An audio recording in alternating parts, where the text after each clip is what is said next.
Hello friends, welcome to Shaurya classes. मैं दीपक थपलियाल। क्या होते हैं उपसर्ग? संस्कृत भाषा में कुल कितने उपसर्ग होते हैं? उपसर्गों की विशेषताएं क्या हो सकती हैं? दोस्तों, इन सभी प्रश्नों का उत्तर इस वीडियो में मिलने वाला है। दोस्तों, वीडियो शुरू करने से पहले मैं आप सभी लोगों से एक रिक्वेस्ट करना चाहता हूं कि आप सभी लोग इस वीडियो को एंड तक देखें ताकि इस टॉपिक से रिलेटेड कोई भी मेन पॉइंट आप लोगों से ना छूटे और आप सभी इस उपसर्ग जैसे टॉपिक को अच्छे से समझ सकें। तो आइए सबसे पहले जानते हैं उपसर्ग कहते किसे हैं। शब्दों के ऐसे अंश या अव्यय जो किसी शब्द के पहले आकर या जुड़कर उसका विशेष अर्थ प्रकट कर दें या उसका अर्थ ही बदल दें, तो दोस्तों वो उपसर्ग कहलाते हैं। अब जो हम इसकी व्याकरणिक दृष्टि से देखें, व्याकरण देखें इसकी, तो ये दो शब्दों से मिलकर बना है उपसर्ग शब्द।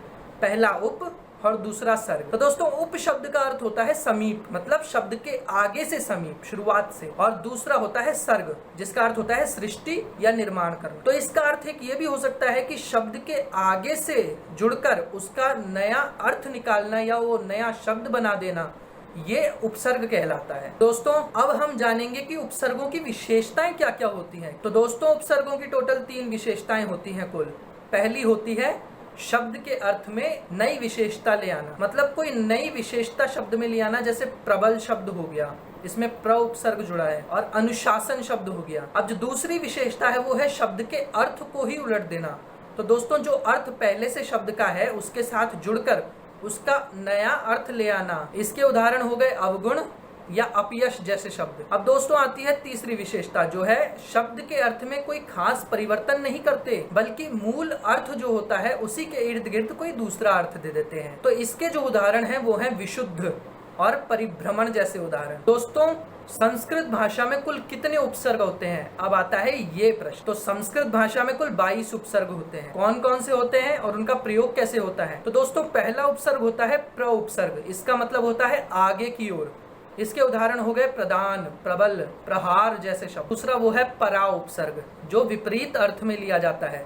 इसके उदाहरण हो गए जैसे पराजय, पराक्रम, पराविद्या। तीसरा उपसर्ग जो है अप उपसर्ग, इसका अर्थ होता है बुरा, बुरे अर्थ में लिया जाता है ये उपसर्ग, जैसे अपमान, अपयश, अपशब्द। दोस्तों, अगला उपसर्ग आता है सम उपसर्ग। इसका अर्थ होता है अच्छी तरह, अच्छी तरह कुछ बताना हो तो ये उपसर्ग आता है, जैसे संगठन, संकल्प, संशय। इसके बाद आता है अनु उपसर्ग, जिसका अर्थ होता है पीछे की ओर, जैसे अनुचर, अनुवादन। अब दोस्तों, छठा उपसर्ग है अव उपसर्ग, जिसका अर्थ होता है हीनता। कोई हीन चीज दिखानी हो या अर्थ बताना हो तो अव उपसर्ग आएगा, जैसे अवगुण, अवशेष, अवकाश। इसके बाद आता है निस उपसर्ग, बिना या बाहर के अर्थ में निस उपसर्ग होता है, जैसे निश्चल, निष्काम। इसके बाद दोस्तों 8वां उपसर्ग है निरुपसर्ग, जो बिना अर्थ में प्रयुक्त होता है। निराकार शब्द, निरादर, निरक्षर इसी के उदाहरण है। 9वां उपसर्ग दोस्तों है दुस उपसर्ग, बुरा या कठिन कुछ दर्शाना हो तो उस अर्थ में दुस उपसर्ग आता है, जैसे दुस्साहस, दुशासन। अगला जो उपसर्ग है वो है दुरुपसर्ग, जो कठिन या गलत अर्थ में प्रयुक्त होता है, जैसे दुर्दशा, दुर्गुण, दुरुपयोग। इसके बाद आता है वि उपसर्ग, ये विशेष अर्थ में प्रयुक्त होता है, जैसे विजय, विहार, विक्रम, विशाल। अब दोस्तों, जो 12वां उपसर्ग है वो है आ उपसर्ग, जो तक या से अर्थ में प्रयुक्त होता है, जैसे आघात। इसके बाद आता है नि उपसर्ग, बिना अर्थ में, निडर, निगम। दोस्तों, अगला जो उपसर्ग है वो है अधि उपसर्ग, जो प्रधान या श्रेष्ठ अर्थ में आता है,